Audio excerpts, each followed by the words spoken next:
ओम श्री परमात्मने नमः। ओम श्री गुरुभ्यो नमः। ओम श्री ऋषिभ्यो नमः। ओम असतो मा सद्गमय तमसो मा ज्योतिर्गमय मृत्योर्मामृतंगमय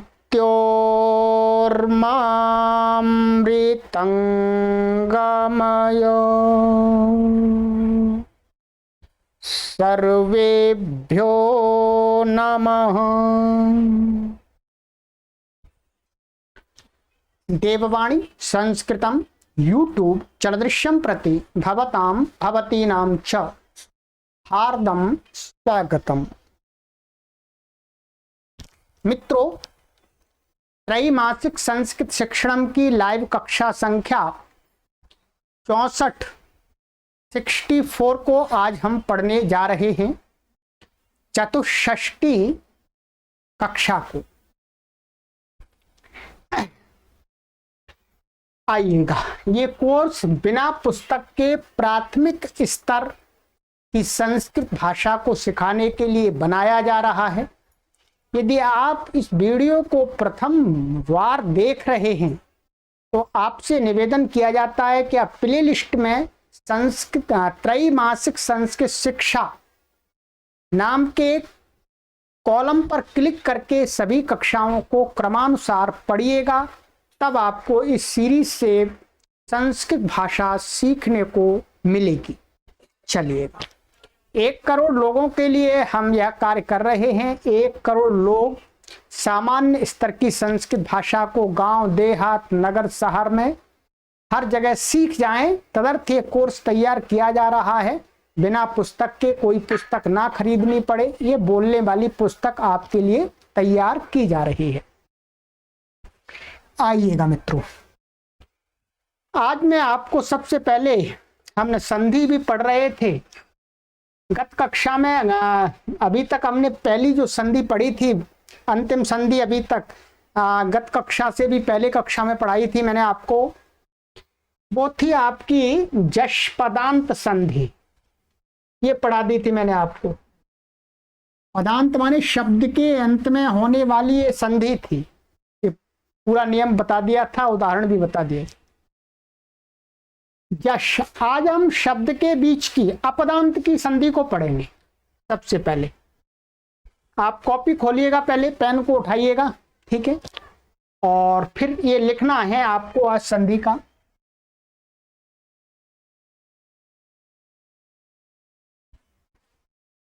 ये जश अपदांत संधि है। ये शब्द के बीच में लगती है। क्या? ये शब्द के अंत में नहीं लगती है, पद के अंत में नहीं लगती है, ये किसके अंत में लगती है? बीच में लगती है, शब्द के बीच मध्य में लगती है। ठीक है, ये ध्यान रखेंगे। वो जश पदांत संधि थी, ये जश अपदांत संधि। अपदांत का अर्थ होता है शब्द के मध्य में। ठीक है, चलिएगा, लिखिएगा। वर्ग के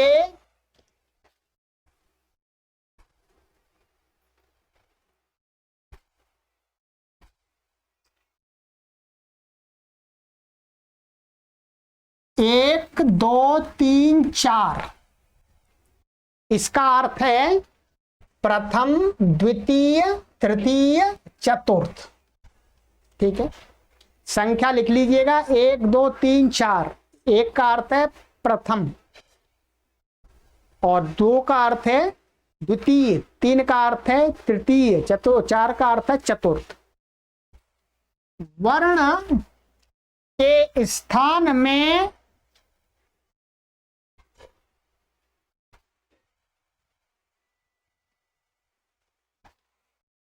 अपने ही वर्ग का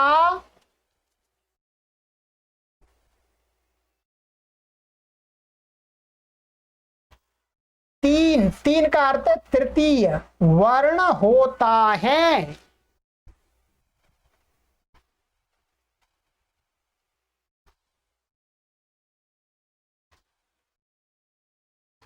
यदि बाद में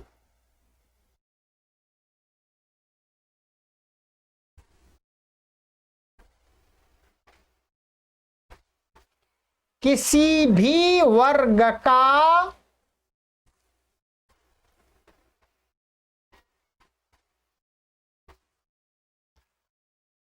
तीन चार माने तीसरा चौथा वर्ण हो तो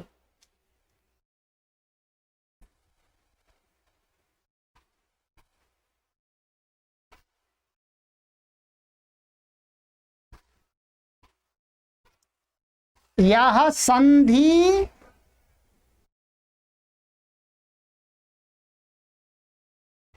पद, कोष्ठक में लिख लीजिएगा शब्द के मध्य के वर्णों में ही होती है।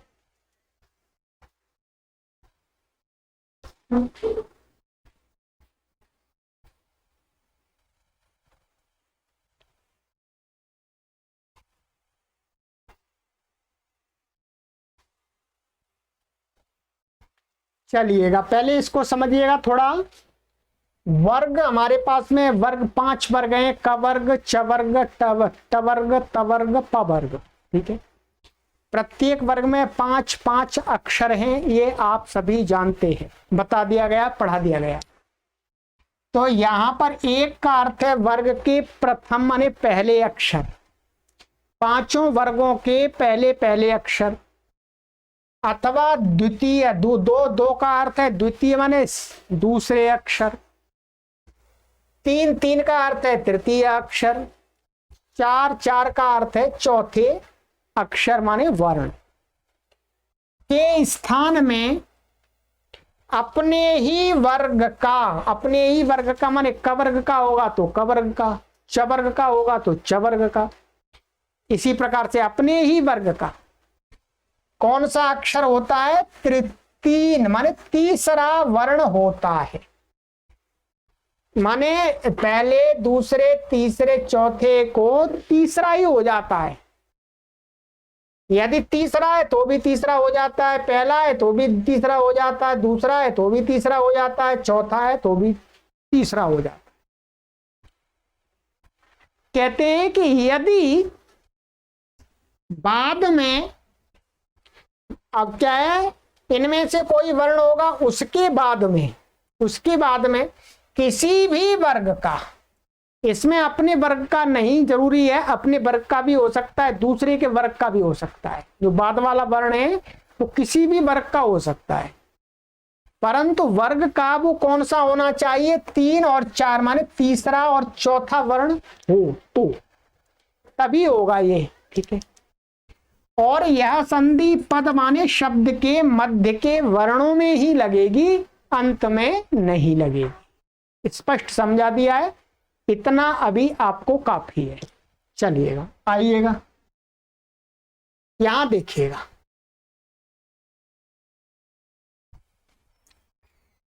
ये मैंने आपको वर्ग के अक्षर लिखे हैं। ठीक है, ये क वर्ग के 4 हैं, पहला दूसरा तीसरा चौथा। ये च वर्ग का पहला दूसरा तीसरा चौथा। ये ट वर्ग, ये त वर्ग, ये प वर्ग। ठीक है, आप देख रहे हैं, यदि शब्द के बीच में इनमें से कोई भी वर्ण है, ठीक है, और बाद में क्या है, ये वर्ग के मैंने तीसरे चौथे लिख दिए हैं, ये वर्ग का तीसरा चौथा तीसरा चौथा तीसरा चौथा तीसरा चौथा तीसरा चौथा, पांचों वर्गों के तीसरे चौथे लिख दिए हैं। यदि इनमें से कोई भी वर्ण बाद में हो, ठीक है, तो क्या हो जाएगा? इनके स्थान में ग हो जाएगा, इसके वर्ग के स्थान में ज हो जाएगा, माने इसी वर्ग का तीसरा हो जाएगा ये। ठीक है, और इस वर्ग का होगा तो ये हो जाएगा ड, ठीक है, डाय। और ये त वर्ग में द हो जाएगा, प वर्ग में ब हो जाएगा। ठीक है, ध्यान देंगे। बस ये आपको मैंने चार्ट समझा दिया, टेबल।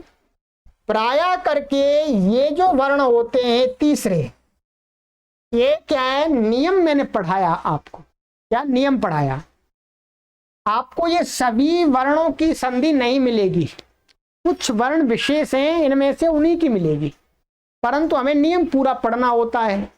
ठीक है, कहीं आ जाए क्या भरोसा। ठीक है, देखिएगा, ये तो वास्तव में आप इनको छोड़ ही दीजिएगा कि इनके स्थान में तीसरा ये ही होता है वास्तव में। प्राय करके आपको ये जो चौथे अक्षर हैं, ये इनके स्थान में अधिकतर हमें ये संधि करनी पड़ती है, अथवा इनके स्थान में करनी पड़ती है पहले वाले वर्णों की। क्या? वर्ग के पहले और चौथे अक्षरों में ही ये संधि लगती है, परंतु कहीं कहीं दूसरे में भी लग जाती है और कहीं कहीं तीसरे में भी लग जाती है। अब जब आप प्रौढ़ व्याकरण पढ़ेंगे तो आप आगे आगे समझते जाएंगे अपने आप। ठीक है, चलिएगा कुछ उदाहरण दिखाता हूं, इसके अधिक उदाहरण भी नहीं है। ठीक है, देखिएगा, ये लिखा है दोघ और ये धुम। ठीक है, ये देखिए, ये वर्ग, ये क्या है, पूरा एक शब्द है इतना बड़ा, ये पूरा एक शब्द है। शब्द के बीच में ये वर्ग का चौथा अक्षर है, का वर्ग का चौथा अक्षर है, और बाद में ये क्या है, ये वर्ग का चौथा अक्षर है ये भी। ठीक है, ये भी वर्ग का चौथा अक्षर है। तो पूर्व वाले जो चौथे वर्ग के चौथे अक्षर को क्या हो जाएगा, अपने ही वर्ग का तीसरा अक्षर हो जाएगा। तो क्या बन गया, दो धुम। घा को ग हो गया, क्योंकि घा जिस वर्ग का है उसका तीसरा अक्षर कौन सा है, ग है। इसी प्रकार से लाभ प्लस धाहा, तो ये प वर्ग का ब है, ये चौथा है और ये भी चौथा है, तो इसको ब हो गया, इसको लब्धा। ऐसे ही सीधा धा है ये, और इधर भी धा है, तो इसको द हो जाएगा सिद्धा। इस प्रकार से आपको और भी उदाहरण मिलेंगे, परंतु इसके उदाहरण वास्तव में कम ही मिलते हैं। ठीक है, इसलिए हम अधिक भी उदाहरण आपको कहीं से ढूंढ के अधिक यहाँ दिखा भी नहीं पा रहे हैं, कम ही उदाहरण है इसके। ठीक है, परंतु जब आप व्याकरण पढ़ेंगे प्रौढ़ अवस्था में, तब आपको थोड़ा सा इसका विस्तार समझ में आएगा। तो ये संधि है आपकी, इसको आप ध्यान रखिएगा, ये जश अपदांत संधि है। ठीक है, इससे पहले वाली वो पढ़ाई थी, वो कौन सी संधि थी, जश पदांत संधि। ठीक है, चलिए, ये आपकी ये संधि हो गई। चलिएगा, अब मैं आपको शब्द रूप लिखाता हूं। एक शब्द मैं आपके लिए आज लेकर के आया हूं जो संस्कृत भाषा का बहुत विशिष्ट शब्द है और साथ साथ में वैदिक संस्कृति के लिए भी बहुत महत्वपूर्ण शब्द है। वैदिक संस्कृति का एक स्तंभ रूप में ये शब्द काम करता है, लोक में बहुत प्रचलित शब्द है। कौन सा शब्द है? ये शब्द है गो। ध्यान दीजिएगा, क्या शब्द है? गो। गो शब्द के दो अर्थ होते हैं, अर्थ तो कई सारे होते हैं, ठीक है, पर मोटा मोटा मैं बता रहा हूं। एक तो गाय, जो दूध देने वाली गाय होती है, उसको बोलते हैं। जब ये दूध देने वाली गाय को कहेगा तो ये स्त्रीलिंग शब्द है। ठीक है, क्या? स्त्रीलिंग शब्द है। और बैल, बैल माने सांड, जो गाय का बछड़ा आदि होता है, बड़ा हो जाता है, उसको बोलेगा गाय, उसको भी बोलते हैं गऊ संस्कृत में। हिंदी में नहीं बोलते हैं पर संस्कृत में बोलते हैं। यदि बैल को कहेंगे, सांड को कहेंगे, तो ये पुल्लिंग हो जाएगा। ठीक है, ध्यान देंगे। स्त्रीलिंग में और भी अर्थ हैं। गो का अर्थ वाणी भी है, वेद आदि वाणी है, पृथ्वी अर्थ भी है इसका। वो शब्द के और भी कई अर्थ हैं। ठीक है, परंतु हम अभी दो अर्थ ले रहे हैं, एक तो दूध देने वाली गाय और एक सांड। और स्त्रीलिंग और पुल्लिंग दोनों में इसके रूप समान चलते हैं, अलग अलग नहीं चलते, रूप एक जैसे ही चलते हैं। ठीक है, अर्थ अलग अलग हो सकता है परंतु रूप एक जैसे ही रहेंगे। ये भी ध्यान देंगे, इसके समान मानिएगा किसी दूसरे शब्द के रूप ही नहीं है, इसके ही है। एक शब्द है, उसका प्रयोग आपको करना नहीं है वास्तव में, तो इसलिए आपको इसी शब्द का, और ये शब्द हमारी संस्कृत भाषा में भरपूर प्रयोग होता है और हमारी हिंदी भाषा में भी प्रयोग होता है। गाय की पूजा करते हैं, ठीक है, गोधन बोलते, बहुत सारे अच्छे हम बार बार बोलते हैं, गौ माता बोलते हैं। ठीक है, परंतु आपको ये रूप तो सबको याद कर लेना चाहिए, प्रत्येक भारतीय को। भाई गौ माता को माता बोलते हैं तो उसका आखिर कितने शब्द रूप होते हैं वो तो याद करने ही चाहिए। ठीक है, तो इसका अर्थ क्या हुआ, इसके समान किसी दूसरे शब्द के रूप आपको नहीं चलाने हैं, केवल इसी के चलाने हैं। संक्षिप्त प्रत्यय आपको इसमें नहीं सीखना है और इसके रूप आपको अवश्य याद कर लेने, स्मरण कर लेने। चलिएगा अब लिखना आरंभ कीजिएगा।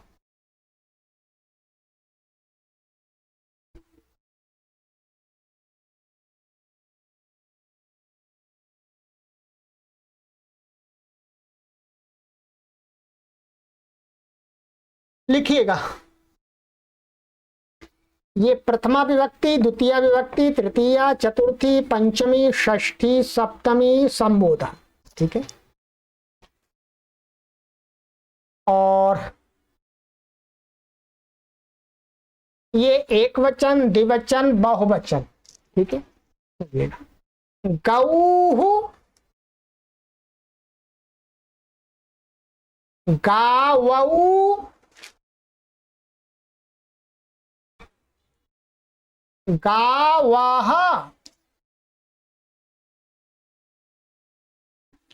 गाम,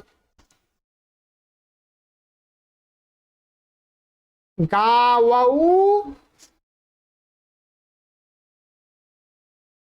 गाः,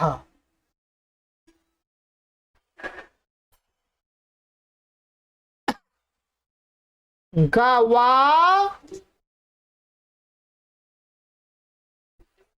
गोभ्याम,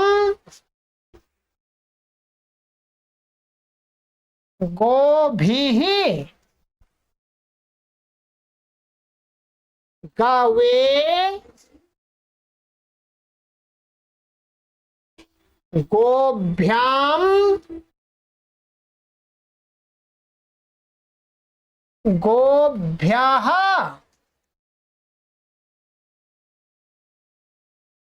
गोः,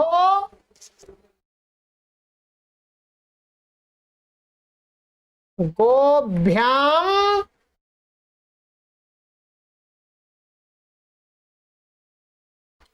गोभ्यः,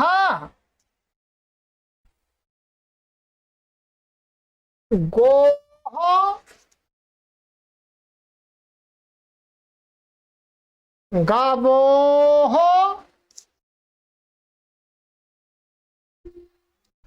गवाम, गावी,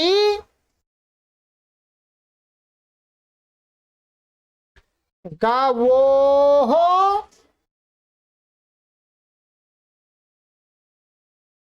गोषु,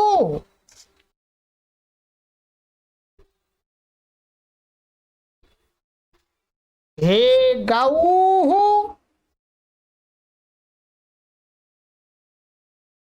हे गावौ,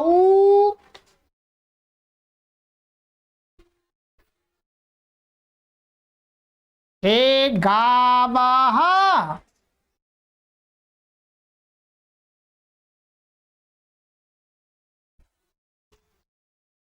चलिएगा, ये आपको मैंने रूप लिखा दिए। अब वो शब्द है, गौ हमारी माता है, तो आज आपको मैं इसके 5 बार रूपों का अभ्यास करा देता हूँ, उच्चारण करा देता हूँ, शायद आप में से बहुत सारे लोगों को अभी याद हो जाएंगे, जिनको नहीं हो वो बाद में आराम से कर लें, कोई परेशानी नहीं है। ठीक है, चलिएगा, आइएगा, बोलिएगा मेरे साथ 5 बार बोलिएगा।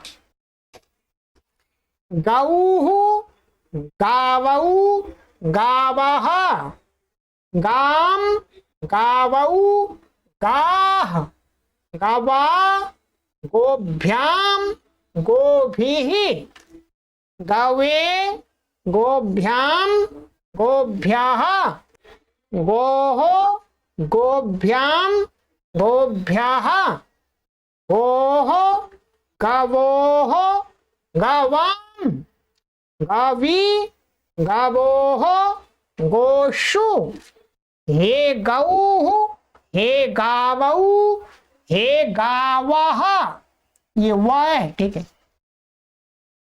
गौः गावौ गावः, गाम गावौ गाः, गवा गोभ्याम गोभिः, गवे गोभ्याम गोभ्यः, गोः गोभ्याम गोभ्यः, गोः गवोः गवाम, गवी गवोः गोषु, हे गौः हे गावौ हे गावः। आइएगा, 2 बार हो गया, तीसरी बार आइएगा।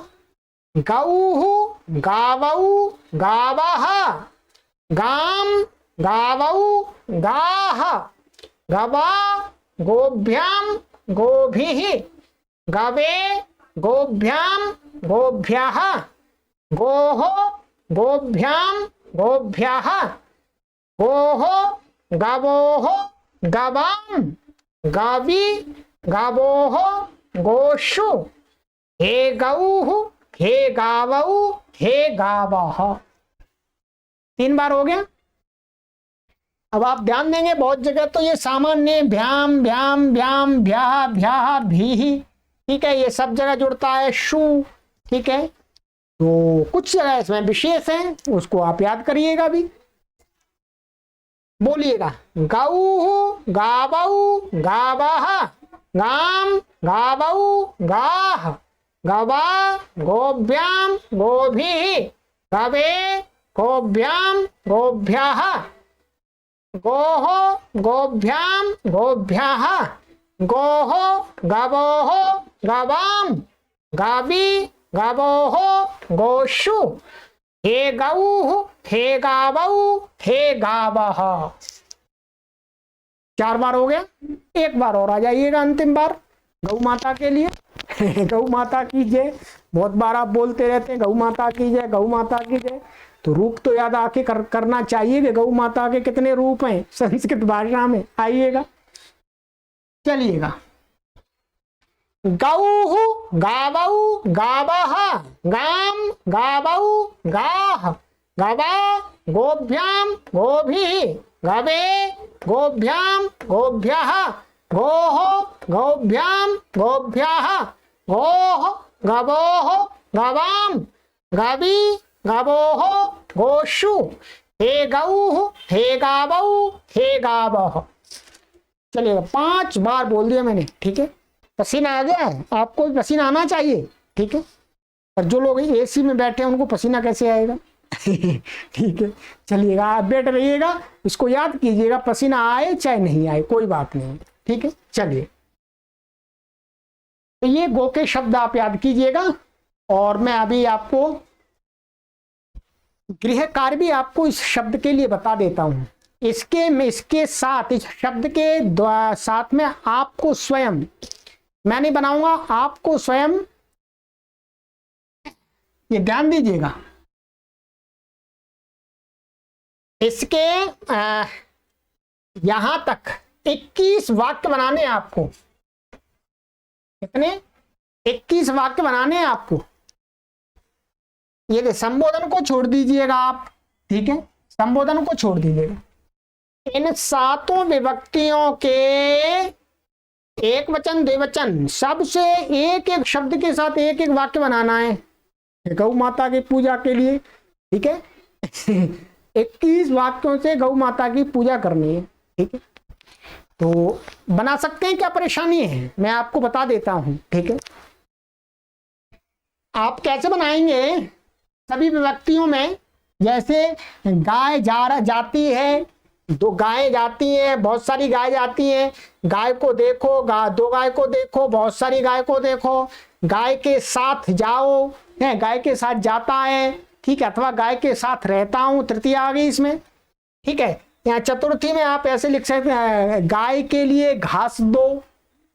ठीक है, गाय के लिए घास दो, या गाय के लिए पानी दो, तो चतुर्थी होती है देने अर्थ में। आप पानी का लिख दीजिएगा कि गवे जलम देही, जलम यच्छ, ऐसे बनाइएगा।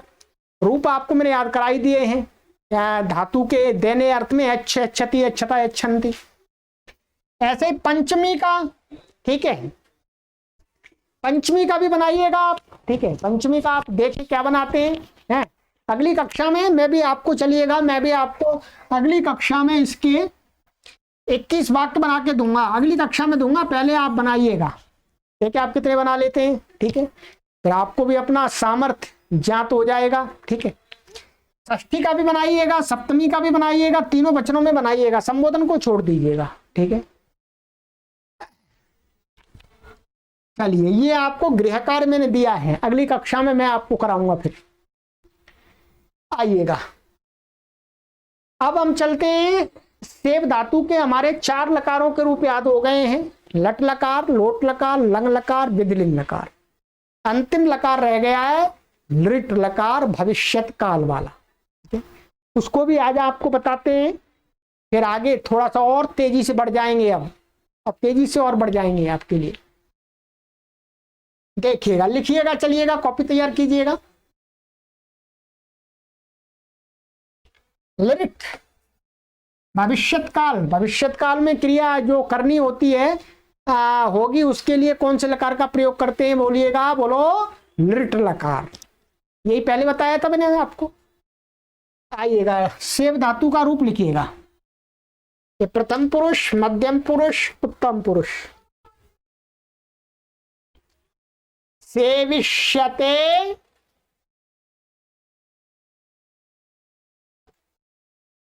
सेविष्येते,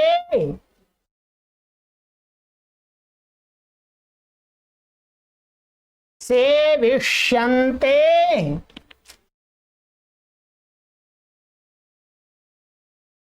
सेविष्यसे,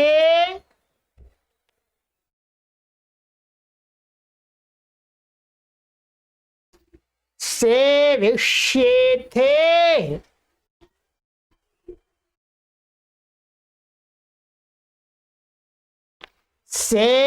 सेविष्यध्वे,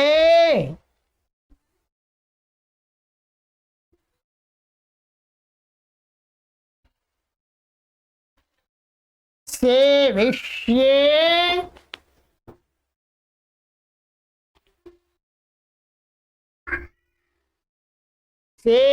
सेविष्यावहे,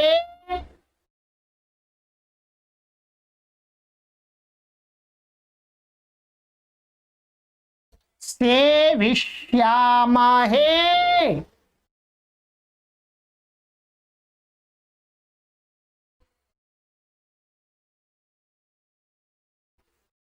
ठीक है, ये आपके सेव धातु के रूप हो गए लृट लकार के। ठीक है, इनको याद कर लीजिएगा, और अन्य धातुओं के रूप बनाने के लिए संक्षिप्त प्रत्यय लिख लीजिएगा। ठीक है, इसका थोड़ा संक्षिप्त प्रत्यय 2 प्रकार का होता है, जैसे मैंने परस्मैपदी धातुओं में बताया था, वैसा ही यहां पर 2 प्रकार का होगा। ठीक है, आइएगा, संक्षिप्त प्रत्यय लिख लीजिएगा, फिर मैं आपको इसका थोड़ा अभ्यास भी करा दूंगा 2 बार। संक्षिप्त प्रत्यय लिखिएगा पहले। इसमें क्या होगा, कुछ धातुओं में ई लगेगा बीच में और कुछ में नहीं लगेगा। ठीक है, जब ई लगेगा तो इश लिखिएगा पहले, ये 2 रूप बनेंगे इसमें, यहां ऐसे लिख लीजिएगा, ये एक वचन, द्विवचन, बहुवचन, प्रथम पुरुष, मध्यम पुरुष, उत्तम पुरुष। ठीक है, इष्यते,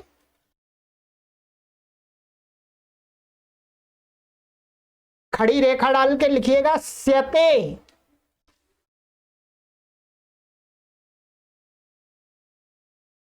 द्विवचन में लिखिएगा इष्येते।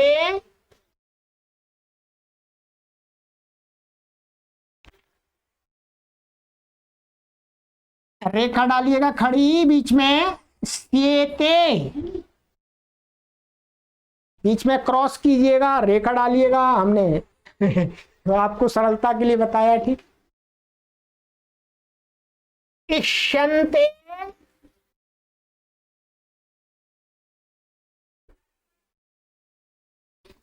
और स्यन्ते।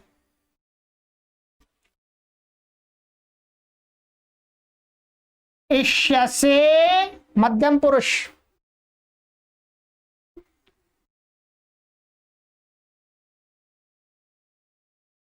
अथवा स्यसे।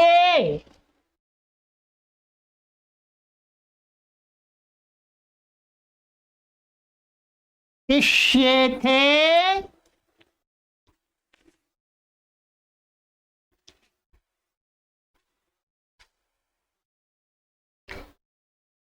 अथवा स्येथे।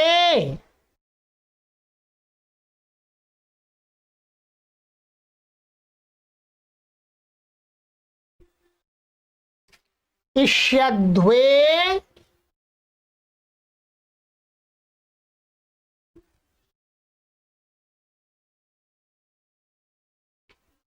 स्यध्वे।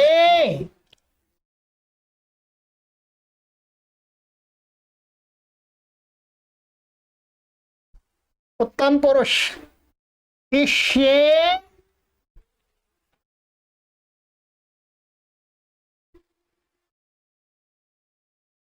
अथवा स्ये।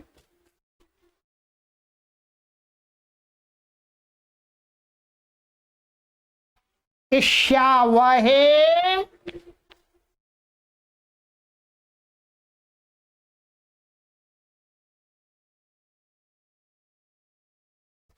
स्यावहे।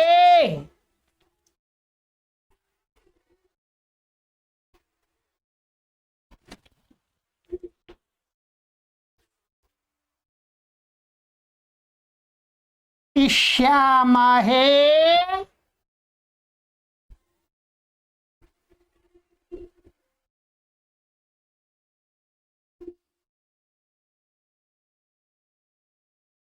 श्यामहे।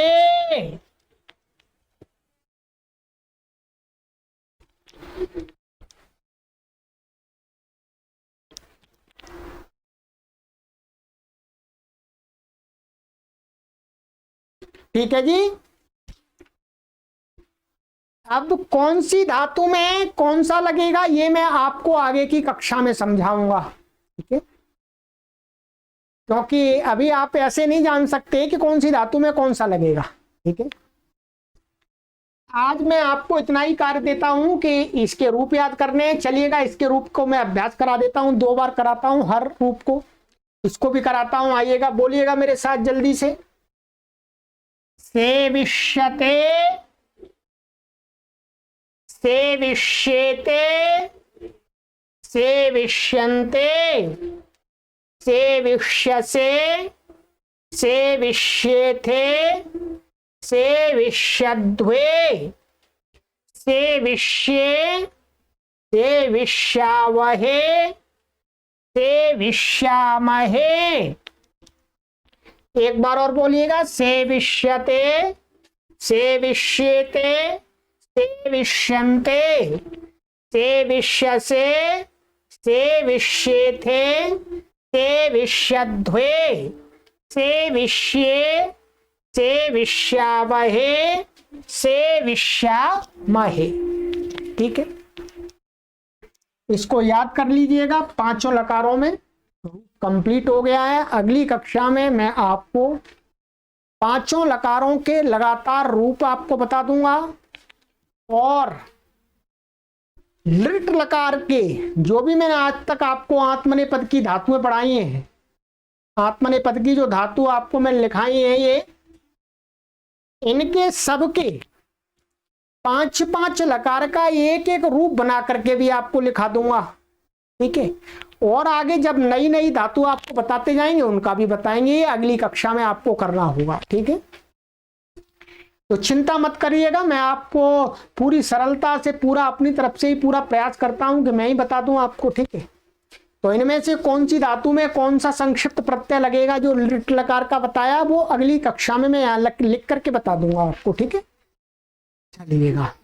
तो ये आज मैंने आपको कार्य दिया है। एक तो ये संधि को आप अच्छी प्रकार से याद कर लीजिएगा, समझ लीजिएगा, याद तो क्या करनी है आपको। ठीक है, और इसके अलावा आपको जो ये सेव धातु के लिट लकार के रूप याद करने हैं बस, और गो शब्द के आपको रूप याद करने तथा 21 वाक्यों को बनाना है।